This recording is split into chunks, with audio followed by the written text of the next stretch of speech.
राजखान्थि दोलोखौ नागारनानै बिटिआर राजखान्थि दोलोआवहाय जयेन जानायनि मेन उद्देश्यआ मा? बिपिएफ दोलोआव हाबफैबाय बेखौ बयबो मिथिगौ, मिडियायावबो नुबाय। दा बिपिएफ दोलोआव हाबहैनायनि उद्देश्य जेबो थाया। बेवहाय इउपिपिएल हिसाबै इउपिपिएलखौनो फसंबोबाय। इउपिपिएलआव थानानै खामानि मावनायनि मोनसे आसा भरसाजों जोङो दिनैसिम 2015 गायसनजेननायनिफ्राय दिनैसिमबो जों इउपिपिएल हिसाबै दङमोन।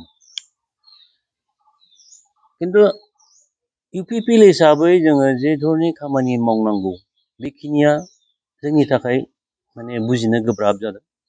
खारन प्रमद बर' बिथांनि दैदेननाय थांनाय 5 बोसोरनि सरकाराव जों जेबादि नुबाय जे बेवहाय रायजो राजाफोरखौ जोङो फोलोमनो हानाय बादि बा रायजो राजाफोरजों बा जोंनि वार्कारफोरजों गोरोबनानै माबायदि खामानि मावलांनांगौमोन पार्टिखौ फोथांनो थाखाय, पार्टिखौ फेदेरनो थाखाय, पार्टिखौ गोख्रों खालामनो थाखाय, बेफोर जिनिसफोरा लासै फारि फारि 2020नि इलेक्सन गेलेनायनिफ्राय दानि 2025नि इलेक्सनसिम जे धरनि मोनसे परिबेस, बे परिबेसा जोंखौ खुब माने आघात खालामदों।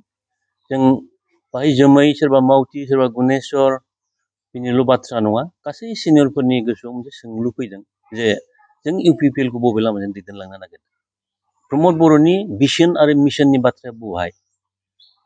सिगां जुदि नोङो पार्टिखौ गोख्रों खालामनो थाखाय खामानि मावग्रोआबा नोंनि मिशन भिजन जेबो खामानि गैया।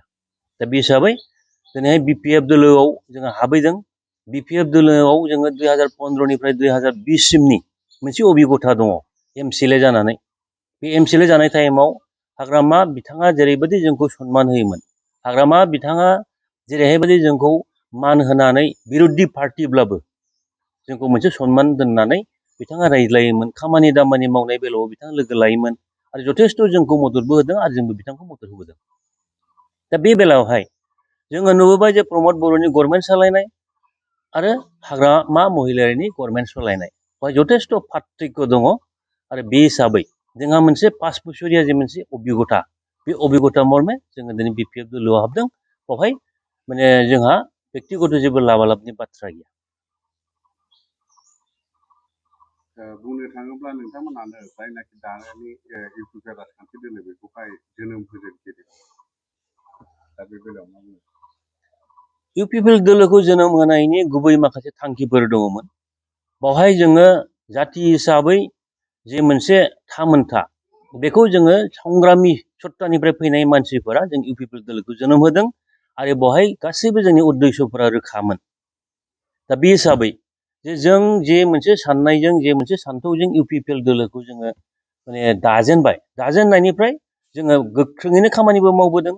नाथाय 2020निफ्राय जे मोनसे थासारि पार्टिनि गेजेरावहाय गोदान गोदान जेसेबां माने कर्मिफोरखौ लानानै प्रमद बर'आ फैदों, बे गोदान गोदान कर्मिफोरा खामानि मावदों आरो बे खामानि मावनायखौ जों जेबो अप'जबो खालामाखै, हेंथाबो होआखै। खिन्थु बिनि गेजेरावहाय जे गोदानफोरखौ जोङो नाङा होननानैबो बुङाखैब्लाबो खिन्थु गोजामफोरखौ इसेबां जे अग्राह्य खालामनानै, गोजामफोरखौ इगनर खालामनानै जे धरनि मोनसे परिबेस जोंनि गेजेराव लाबोदों, जे धरनि माने सान्थौखौ जोंनि गेजेराव माने गोनो गोथो खालामनानै होदों आरो सेनियर हिसाबै जे जोङो एसेबो माने गुरुत्त गैद्रायथारै, गुरुत्त बिहीन जानानै जों जेरैबायदि पार्टियाव 5 बोसोर बे गभर्नमेन्ट सालायनाय बोसोराव जों खुनुमते जेरैबायदि थाबोदों, बेखौ जुदि रायजो राजाफोरनो जुदि बुंजोबनांगौब्ला दिनैहाय खुब माने दुखुनांथाव जागोन। आरो बे बाथ्राखौ गासै बुंजोबनो लुबैयाखै जे मोनसे दायित्व थायो। पार्टिनि मुरब्बी हिसाबै प्रमद बर'आ मोनसे दायित्व दङमोन आरो बे दायित्वखौ बिथाङा पालन खालामाखै। दिनै सिनियरफोरखौ अग्राह्य खालामनानै सिनियरफोरखौ इगनर खालामनायनि उनावहाय दिनै गासै सिनियरफोरा फारि फारि गुगालांजोबोब्ला जोंनि इउपिपिएल दोलोनि थासारिया मा रोखोम जागोन, बे बाथ्राखौ बिथाङा सिन्था खालामनांगोन। दा बुंनो थाङोब्ला इउपिपिएल राजखान्थि दोलोआ मावरिया बायदि जानानै नोंथाङा माबायदि जागोन होननानै सानो इउपिपिएल राजखान्थि दोलोआ? साननाय बुजिनायाव जोङो मोनसे बाथ्राखौ गोसोआव लानांगोन। राजनितिनि बाथ्रायानो जाहैबाय मा माने राजनितिक भाबै रायजो राजाखौ बोरै सहाय खालामनो। राजनितिनि मोनसे मुल उद्देश्यआनो जाहैबाय खेमथाखौ नों मारै दखल खालामनो। क्षमता दखल खालामनो थाखाय नोङो माबायदि जोंनि कर्मचारिफोरा, जोंनि कर्मकर्ताफोरा माबायदि खामानि मावनांगौ बेफोरनि गाइडलाइन्सखौ नेताफोरा माबायदि होदों, दैदेनगिरिफोरा माबायदि होबोदों, बिनि सायाव निर्भर खालामो। दिनैहाय दैदेनगिरिफोरनि गेजेरावनो जुदि थासारिया दैदेनगिरिफोरनि गेजेरावनो जुदि नोङो बुजा मेलाया बुजा फराया गैया जायोब्ला नों जोंनि कर्मकर्ताफोरखौ बबे लामाजों नों दैदेनगोन, जोंनि कर्मकर्ताफ्रा माबोरै खामानि मावगोन।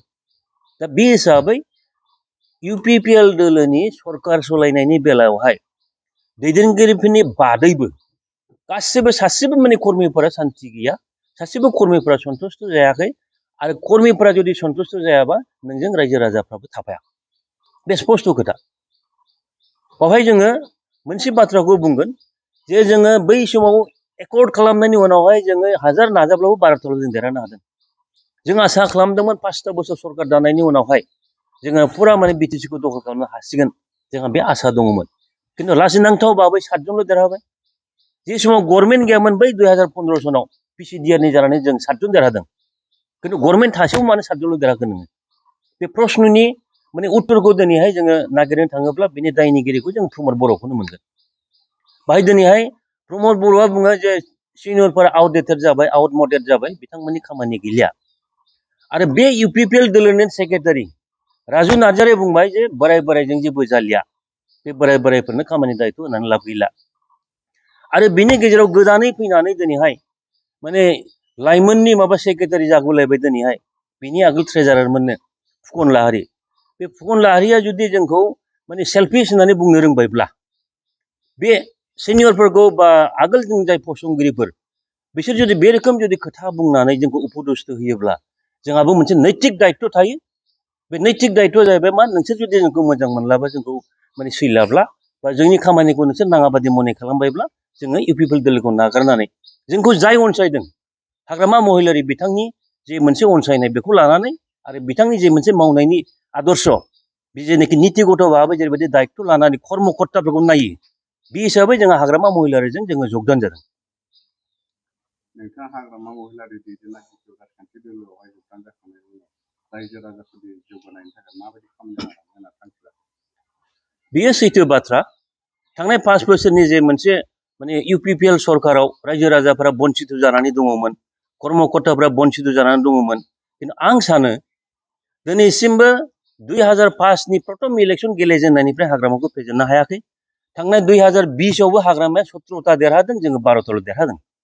अब्ला दिनैसिमबो हाग्रामाया जेनबोआखै।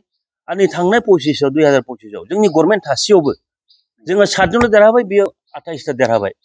दा बेनिफ्राय जोङो रोखा प्रमाण जायो जे रायजो राजाफोरनि आस्थाया हाग्रामानि फारसे बांसिन दङ।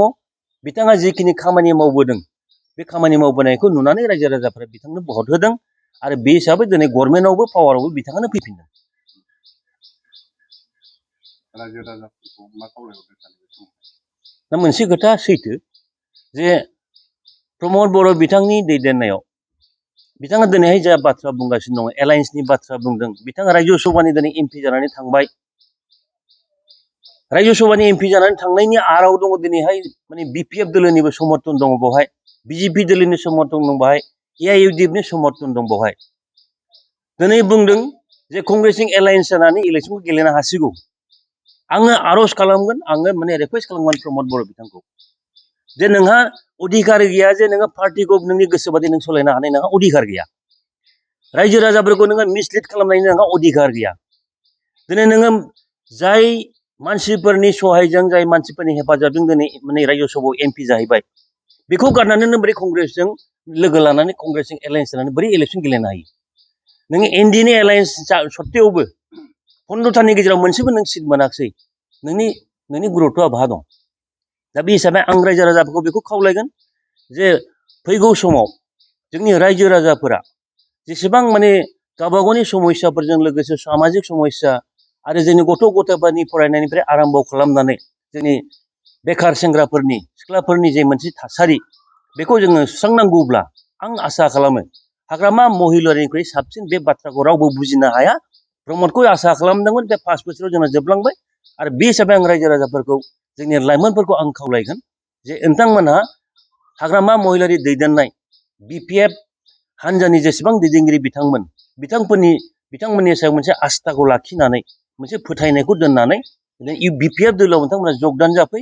जों रायजो राजाफोरनि थाखाय खामानि मावनायाव नोंथांमोनजों लोगोसे जयै आगान सुरलांगोन आरो बे हिसाबै खामानि मावनायाव जों खुनु मोनसे त्रुटि गैयाजासे हाग्रामा महिलारि बिथाङा जोंखौ जेरैबायदि आश्वास होदों थिग बेबादिनो जोंबो नोंथांमोननो आश्वास होगोन रायजो राजाफोरनो जे जोङो खुनुपदयै माबा मोनसे लबनि थाखाय जों फैयाखै जेसेबां जयनिं जादों जयनिं जाजेननायनिफ्राय दिनैहाय जों गरसेबो फैसाबो बियाखै लायाखैबो जों गावनि मथे गाव सोलिगासिनो दङ आरो बे हिसाबै रायजो राजाफ्राबो दिनैहाय जयनिं जागासिनो दङ दिनै फारि फारि मोनफ्रोमबो माने प्राइमारिनिफ्राय दिनै ओंखारबोगासिनो दङ नेपालपारा प्राइमारि जोंनि दतमा समस्तियाव बे माने प्राइमारियैनो उथायलांजोब्बाय बाखि माने बिबानगिरि साथामसोनि उनावहाय आरो बे गासै जोंना 10टा बिसिडिसि दङ 10टा प्राइमारिनि गेजेरावबो माने गोबां माने कर्मिफोरा दिनैहाय बिपिएफ दोलोआव जगदान जानायनि जजाखौ सालायगासिनो दङ आं ओंखायनो आसा खालामो जोंनि रायजो राजाफोरा इउपिपिएलआ जे फैगौ बिसायख'थियाव एलआइसिनि बिसायख'थियाव मोनसेबो सिट देरहाया बे खाथां हाग्रामा महिलारिया 15टानि गेजेराव 15टाबो देरहालांगोन बेबो खाथां आरो जुदि जोंहाय माने आसाम सरकारजों लोगोसे एलायन्सआव थानानै जुदि गभर्नमेन्ट दानानै मन्त्रि साथाम साब्रैसो जुदि मन्त्रि मोनबावोब्ला रायजो राजाफोरनि जथेस्थ' उपकार जागोन बिटिसि बासि रायजो राजाफोरनि थाखाय जथेस्थ' माने मोजां जागोन आरो उन्नति आरो सिक्खा दिखानि खेथ्रआवबो जोंबो हाग्रामा महिलारिजों मदद होबाय हिसाबै निस्सय मोजां जागोन आं बेखौ आसा खालामो